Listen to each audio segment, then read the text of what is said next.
నాయకుడంటే ఎప్పుడు సింహాసనం మీద కూర్చునేవాడు కాదు. ప్రజలతో తాను ఎక్కడ కూర్చుంటే దానినే సింహాసనంగా భావించేవాడు.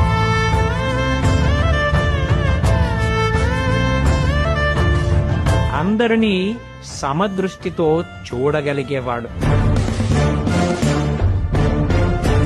అందరితో కలిసి మెలిగేవాడు. కష్టాలు విని చలించేవాడు. పరిష్కారాన్ని చూపించేవాడు.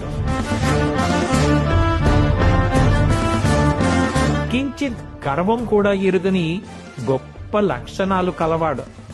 ఎంతో అదృష్టం చేసుకుంటే తప్ప అలాంటి నాయకుడు దొరకడు.